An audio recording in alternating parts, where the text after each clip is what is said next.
शांति।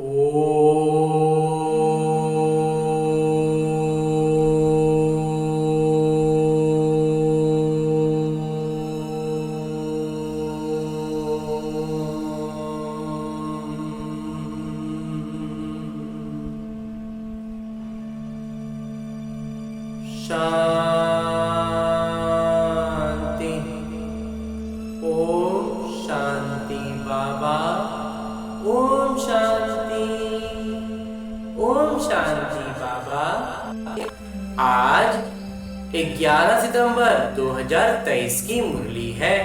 बाबा कह रहे, मीठे बच्चे, अब नाटक पूरा होता है, घर चलना है, इसलिए इस शरीर रूपी कपड़े को भूलते जाओ, अपने को अशरीरी आत्मा समझो।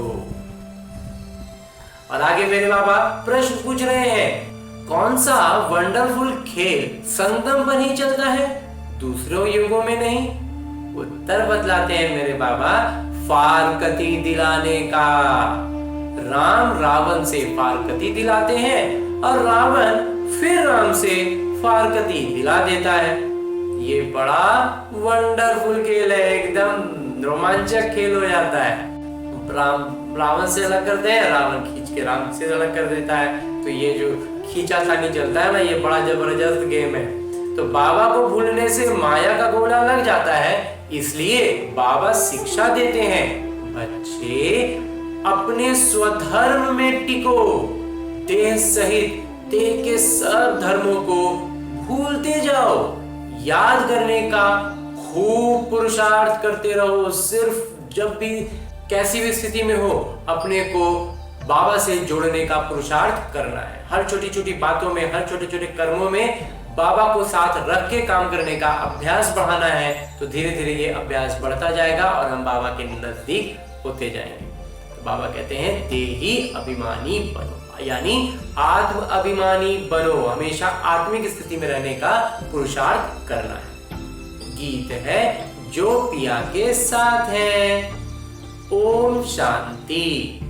मीठे मीठे बच्चों ने नंबरवार पुरुषार्थ अनुसार, यानी क्रमशः अपने अपने पुरुषार्थ के अनुसार गीत सुना। अब बाबा गीत सुनने में भी कहते हैं पुरुषार्थ अनुसार। मतलब क्या हुआ कि जब गीत सुनते हैं ना, तो उसको, उसके अर्थ, उसके मायने को बाबा से कितना सहजता से जोड़ते चले जाते हैं और बाबा की याद में खोते हैं। और एक होता है जो गीतकार ने जिस पर्दे पर जिस चीज के लिए उस गीत को लिखा है, उसी में उलझे रह गए, वो हुआ क्रम में नीचे। और जो क्रम में ऊपर होंगे ना, वो गीत के बोल के हर एक अक्षर को, हर एक शब्द को बाबा के ज्ञान से जोड़ते जाएंगे, बाबा के याद में खोते जाएंगे। तो इसलिए बाबा कहते हैं गीत सुनने में भी पुरुषार्थ अनुसार। तो हर एक बात में क्रमशः कहा जाता है, क्रम में हो जाते हैं, आगे पीछे ऊपर नीचे, क्योंकि ये विद्यालय है अथवा विश्वविद्यालय कहो, साथ साथ सच्चा सत्य का संग भी है। ये विद्यालय कहें, पाठशाला कहें, विश्वविद्यालय कहें, लेकिन ये इसमें क्या है, सच्चा संग भी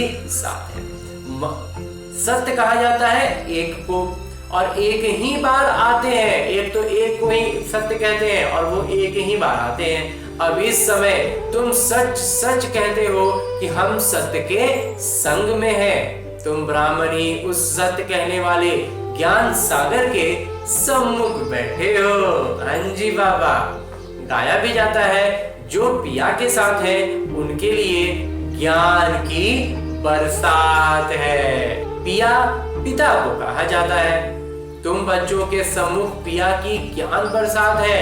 तुम बच्चे जानते हो, बरोबर ज्ञान सागर पतित पावन अब हमारे सम्मुख है। हम पतित से पावन व कांटों से फूल बन रहे हैं। फूल बन जाएंगे, फिर ये शरीर नहीं रहेगा। जब आत्मा पूरी तरह से पवित्रता में, हर कुछ में निपुण हो जाएगी, तो ये शरीर उस लायक नहीं रहेगा, तो शरीर छूट जाएगा। लेकिन वहां तक लेकर जाएगा ये शरीर नहीं, उस अवस्था तक। तो कली भी आहिस्ते आहिस्ते खिलती जाती है, फट से खिल नहीं जाती। कोई भी कली फट से तुरंत नहीं खिलता है, कि धीरे धीरे खिलता है। खिलते खिलते फिर पूरा संपूर्ण फूल बन जाती है। अभी कोई भी संपूर्ण फूल नहीं बने हैं। वो तो कर्मातीत अवस्था हो जाती है। संपूर्ण फूल बने हो तो क्या हुआ, कर्मातीत अवस्था हो गई। तो देही अभिमानी यानी आत्मवानी तो अंत में ही बनना है। अंत का जब पूरा समय होगा उस समय जो पुरुषार्थ में बिल्कुल आगे होंगे, जिनका अभ्यास अच्छा होगा, वो अंत में देही अभिमानी बनेंगे और पूरे 100 में 100 अंक लेकर के स्वर्ग में पहुंचेंगे। तो अभी तुम सबका पुरुषार्थ चल रहा है। बाबा है पारलौकिक पिता, ये दोनों संगम युग के अलौकिक माता पिता ठहरे। और ये जो मम्मा बाबा ये क्या हुए, इस संगम युग के माता पिता ठहरे अलौकिक। कोई कांटे भी हैं, कोई कली भी। अभी तक कोई कांटे भी हैं, कोई कली भी है। कली को खिलने में समय लगता है। तुम सब क्रमशः कलियां हो, फूल बनाने वाले हो। कोई अच्छी रीति खिले हैं, कोई आधा खिले हैं। एक दिन सब पूरा पूरा जरूर खिलेंगे, क्योंकि बगीचा तो है ना। रंजी बाबा जानते हो, हम कांटों से कली तो बने हैं, फिर फूल बन रहे हैं, पुरुषार्थ कर रहे हैं। कोई तो कली ही खत्म हो जाती है, कोई थोड़ा खिलकर खत्म हो जाते हैं। माया के बड़े भारी तूफान आते हैं। जब बहुत भारी तूफान आता है तो क्या होता है, कई कली बस ही टूट जाती है, कुछ है जो आधा खिल रहे थे उस समय टूट जाते हैं। सेंटर्स खोलते भी कोई खत्म हो जाते हैं, गिर पड़ते हैं। मतलब कुछ बच्चे इतने अच्छे चले जाते हैं कि सेंटर उंटर भी खोलते हैं लेकिन फिर गिर पड़ते हैं। माया भी बड़ी जबरदस्त है। ये है चटा बेटी राम और रावण। रावण की चटा बेटी है। राम राम कहा जाता है, ऐसे नहीं त्रेता वाले राम को याद करते हैं। ये राम राम परमात्मा के लिए कहते हैं। रावण से राम की भेंट होती है। राम है पिता, रावण है दुश्मन माया। तो माया भी जबरदस्त है। ये खेल है एक दो को पारकतीत दिलाना, एक दूसरे से अलग कर पाना। राम तुमको माया रावण से त्याग दिला रहे हैं और माया फिर तुमको पिता राम से अलग करा देता है। बाबा कहते हैं देह सहित जो भी संबंधी आदि देह के हैं, सबका बुद्धि से त्याग करो, आत्माभिमानी बनो।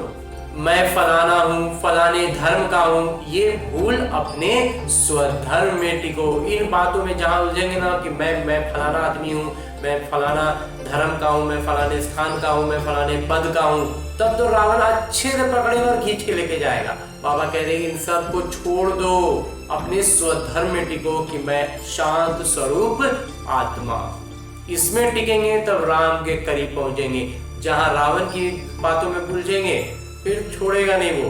तो देह के सब धर्म छोड़ अपने को अकेला समझो।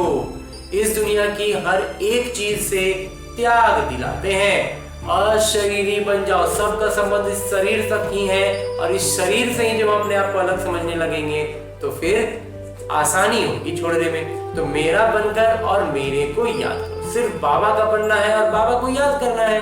बाबा को भूले तो माया का गोला लग जाएगा। बाबा को याद करने का खूब पुरुषार्थ करते रहो। माया भी बड़ी जबरदस्त है। बाबा का बनकर भी फिर माया त्याग दिलाकर बाबा का हाथ छुड़ा देती है। बाबा को शल कोई फारकती न दे। आधा कल्प तुम मुझे याद करते आए हो, तुम ही संपूर्ण भक्त हो ना। क्योंकि सच्ची भक्ति हमने ही की है, तभी तो हमें भगवान मिले हैं। भक्ति भी तुमने ही शुरू की है, तो बाबा आकर माया से त्याग दिलाते हैं। इसलिए हमने सच्ची भक्ति की है तो बाबा आकर के हमें उससे माया से दूर कर रहे हैं। लेकिन माया ने इतना जोर से पकड़ा हुआ है कि उसको फिर हमसे वो भी छूटने का। तो कहते हैं अपने को आत्मा समझो, इस कपड़े को यानी देह को भूलते जाओ। बस अभी हमको जाना है। बस अब हमको एक ही बात है भैया, हम बाबा को पहचान लेंगे, बाबा हमको लेकर के मेरे अपने घर ले जाएंगे। उस नाटक में भी जो लौकिक नाटक होते हैं उसमें भी जो कलाकार होते हैं उनको भी मालूम रहता है कि बस अभी 5-10 मिनट के बाद हमारा खेल पूरा होने का समय आया है, हम फिर घर चले जाएंगे। पूरा होने के समय ये बुद्धि में रहता है, शुरू में नहीं रहता। जब अंतिम होने लगता है तो आदमी लगता है बस खत्म होने वाला, खत्म होगा हम चलेंगे। लेकिन शुरू में तो काम के ही धुन में होते हैं। तो तुम भी समझते हो कि हमारे 84 जन्म अब पूरे हुए, बाकी कितना समय होगा। तुम कहेंगे हम कब स्वर्ग व सुखधाम में जाएंगे, परंतु बाबा कहते हैं इस जीवन को तो मूल्यवान अमूल्य कहा जाता है। बाबा ये बात को कह रहे हैं कि ये जीवन जो है वो मूल्यवान है, अमूल्य है। इसका मतलब ये है कि जो जीवन में हमें जिस पराकाष्ठा पर पहुंचना है ना, जिस बाबा में कांटों से कली और फिर कली से फूल बनना है, ये जो प्रक्रिया है ना, ये इस शरीर में रहते हो पाएगा, क्योंकि हिसाब किताब तो यही चुकता कर रहे हैं, इसी जीवन में, इसी शरीर के आधार लेकर के करना है। तो तुम बड़ी भारी सेवा करते हो श्रीमत पर, तो श्रीमत पर चलने का काम इस जीवन में ही करेंगे ना। तो इसलिए बाबा कहते हैं ये जीवन अमूल्य है और इस जीवन में रहते ही हमें सारे हिसाब किताब चुकतू कर देने हैं। सिर्फ तुम पांडव ही श्रीमत पर चलते हो, गीता आदि में ये बातें नहीं है। ये बाबा बहुत ही शास्त्र आदि पढ़े हुए, जो ब्रह्मा बाबा है ना, इन्होंने बहुत सारे शास्त्र पढ़े हुए हैं, गुरु किए हुए हैं। जो भी सब कलाकार की गतिविधियां हैं उन सब को तुम जानते हो। उस आधार पर अगर हम देखेंगे तो ज्ञान के आधार पर, तो हमें हर एक आत्मा जो हमारे संपर्क में है, हम उन सब के चरित्रों को, उन सब के कार्यकलापों को, उनकी हर हरकत को हम समझ पाएंगे, आसानी से जान पाएंगे। हमारा नजरिया ऐसा होगा कि हम उनको बस एक कैरेक्टर की तरह देखेंगे कि अच्छा इनका ये रोल है और वो ये काम कर रहे हैं, फिर आगे पीछे हम उनसे कोई फर्क नहीं पड़ेगा। और यही इस स्थिति में रहेंगे तभी हम अपने हिसाब किताब को चुकतू कर पाएंगे। हिसाब किताब चुकतू होगा, ये जीवन का अर्थ सार्थक हो जाएगा और बस बाबा कहते हैं कली से फूल बनेंगे, सारे गुणों से परिपूर्ण होंगे और तब ये शरीर हम अपनी एक तरह से कहें तो स्वेच्छा से अपने स्थिति के अनुसार शरीर छूटेगा, क्योंकि हम इतने ऊंची स्थिति अवस्था में पहुंचेंगे। बाबा कहते हैं कि शास्त्र तो बाद में बैठ बनाते हैं, ये शास्त्र वगैरह जितने भी हो तो बाद में ना बैठ के बनाए हैं, तो वो क्या जाने, अभी के हिसाब से थोड़ी लिख रहे हैं, बाद में बैठ के भूली बिसरी यादों के हिसाब से जैसे जैसे जो बातें इधर उधर जोड़ जाड़ के बनाई है, तो वो सब सारा कुछ तो उसमें जब बता ही नहीं सकते हैं। तो ये भी नाटक का खेल बना हुआ है। गीता भागवत आदि सब अपने अपने समय पर रिपीट होंगे। गीता है माई बाप, गीता को माता कहा जाता है और कोई पुस्तक को माता नहीं कहेंगे, इसका नाम ही है गीता माता। अच्छा, उनको किसने रचा?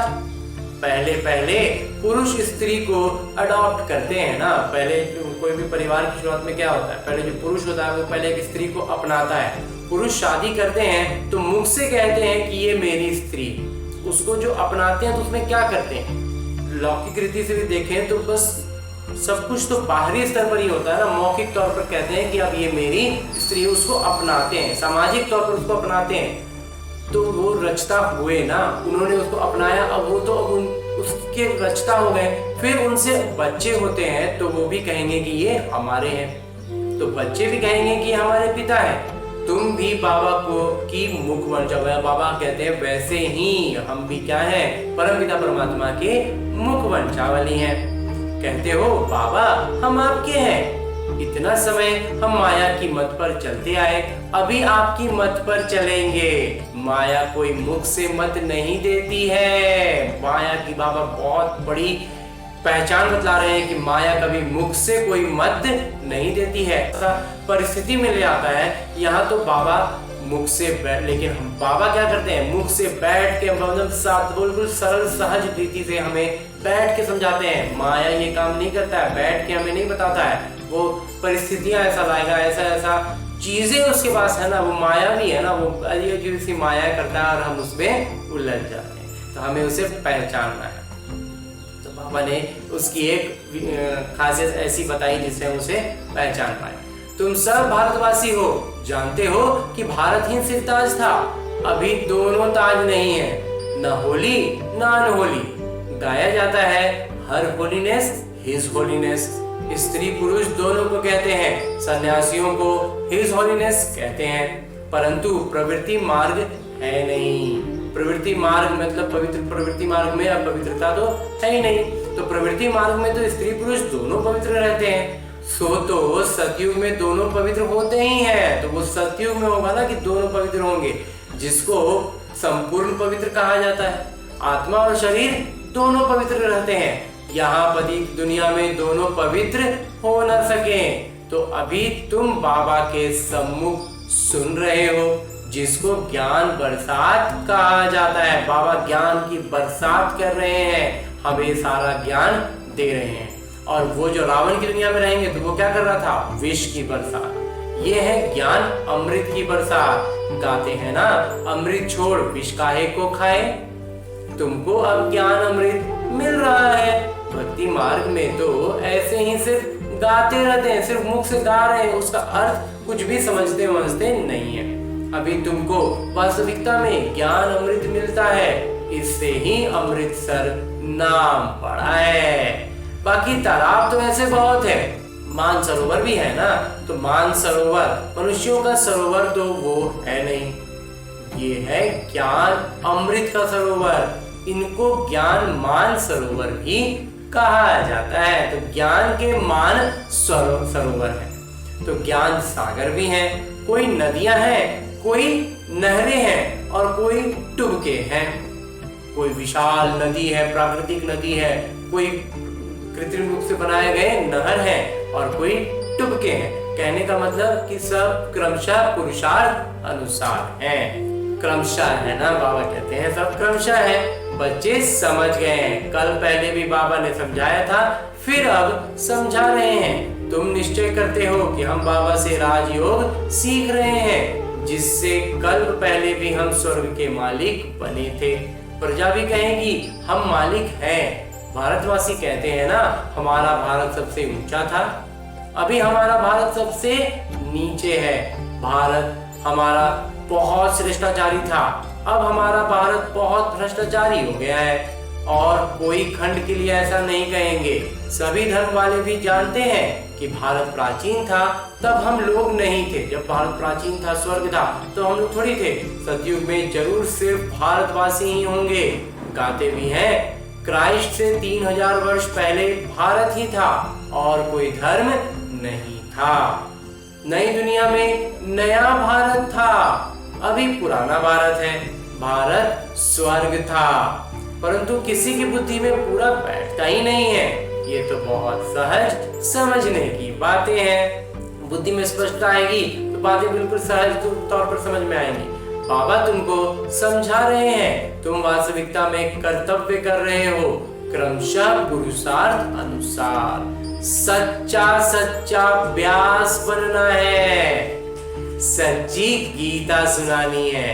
तुमको कोई पुस्तक आदि तो हाथ में उठाना नहीं है, तुम तो रूप बसंत हो, हमारा व्यक्तित्व ऐसा हो, हमारी बातें बाबा निमित्त बनकर हमें जब भी बात करनी है तो बाबा का निमित्त बन के बात करनी है। तो बाबा कहते हैं कोई हाथ में पुस्तक लेने की जरूरत नहीं है, लेकिन रूप बसंत बनना है। जब भी बोलना है बाबा कहते हैं ज्ञान की बातें करनी है। तुम्हारी आत्मा गीता का ज्ञान सुनती है बाबा से।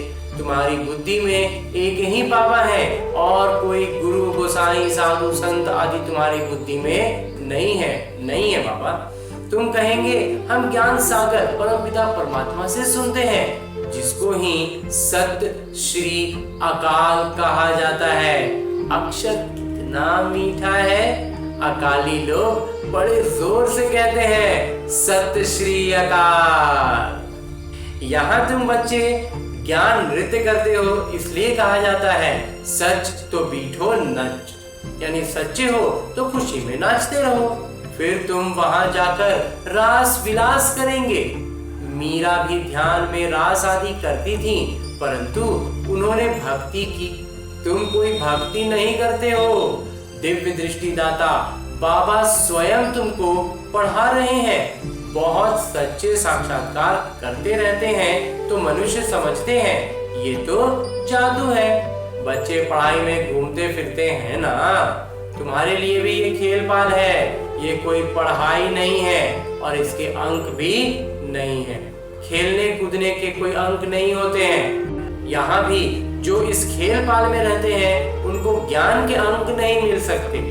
ये तो खेल पाल है, इसको अव्यक्त खेल कहा जाता है। जो बाबा कह रहे हैं, जो ज्ञान के नाम पर भी आगे पीछे जो बातें होती हैं, जो खेल पाल करते हैं ना, वो सारा कुछ उसका कोई अंक नहीं मिलने वाला है। ये व्यक्त खेल है और ये अव्यक्त खेल। एक होता है लौकिक खेल और एक ये अव्यक्त खेल करते हैं। रास आदि करने वालों को अंक नहीं मिलती है, इसलिए बाबा कहते हैं ध्यान से ज्ञान अच्छा है, श्रेष्ठ है। मतलब क्या कि जीवन का हर कोई काम करते हुए, बाबा के ध्यान में रहते हुए, बाबा को अपनी बुद्धि में, स्मृति में रखते हुए काम कर रहे हैं ना, वो बाबा कहते हैं ज्यादा श्रेष्ठ है।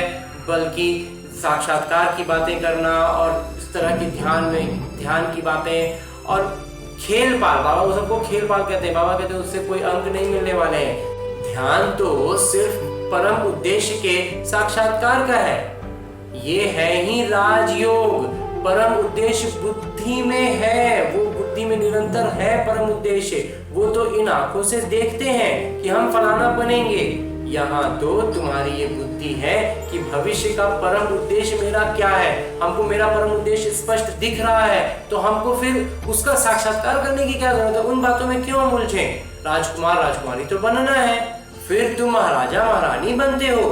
बगैर परम उद्देश्य अगर कोई विद्यालय में बैठे तो उनको क्या कहेंगे। भारत में और जो सत्संग है उनमें कोई परम उद्देश्य है ही नहीं। इसको यूनिवर्सिटी यानी विश्वविद्यालय भी कह सकते हैं, पाठशाला भी कह सकते हैं। सत्संग को कभी पाठशाला नहीं कहा जाता। तुम बच्चे जानते हो, हम पतित पावन ईश्वरीय पिता की विश्वविद्यालय में पढ़ते हैं। सारे विश्व को तुम पवित्र स्वर्ग बनाते हो।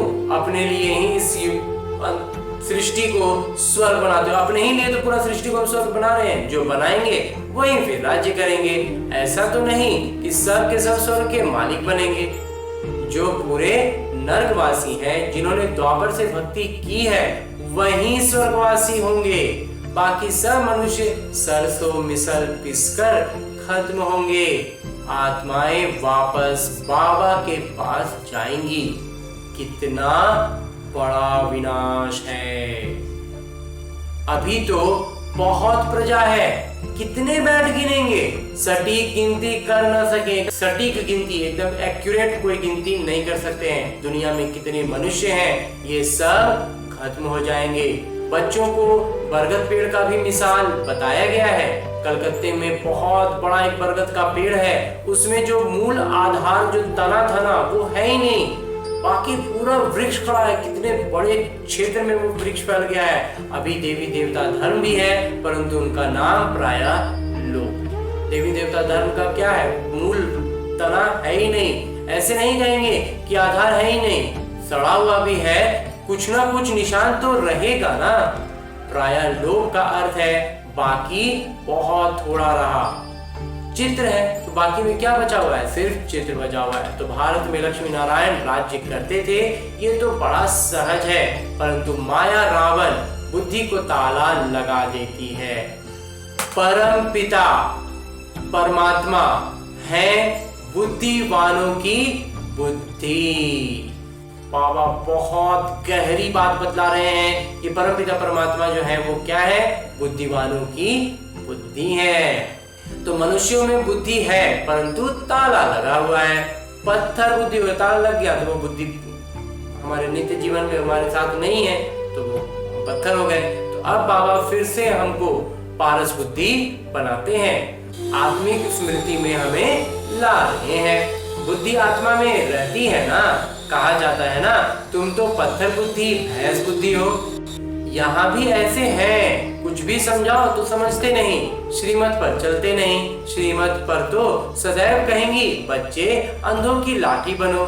सुनना और फिर सुनाना है, इसलिए सेवा में दूर भी जाना पड़ता है, एक जगह बैठ तो नहीं जाना है। अभी तुम ज्ञान और योग सीख रहे हो, यहाँ तुम शिव बाबा के सम्मुख बैठे हो, सहज राजयोग सीख रहे हो। वर्षा लेने के लिए तुम आए हो, विष्णुपुरी की राजधानी लेने के लिए। विष्णु की विजय माला बनेगी। अभी तुम नाटक के राज को अच्छी रीति समझ गए हो। तुम जानते हो बरोबर सर्वोच्च सत्ता थी। सतयुग आदि में राजा रानी थे, अभी कलयुग अंत में तो न राजा न रानी, कोई भी कहला नहीं सकते, ना कोई राजा कहला सकता है ना रानी। परंतु गवर्नमेंट की मदद करते हैं तो फिर महाराजा का टाइटल मिल जाता है। वो सरकार भी टाइटल देती थी क्या, राय साहब, राय बहादुर आदि का टाइटल देती थी। राजा महाराजा का तो तुम्हें नहीं देगा। तो अभी तो तुमको बड़ा टाइटल मिल रहा है, वो भी प्रैक्टिकल में, वास्तविकता में।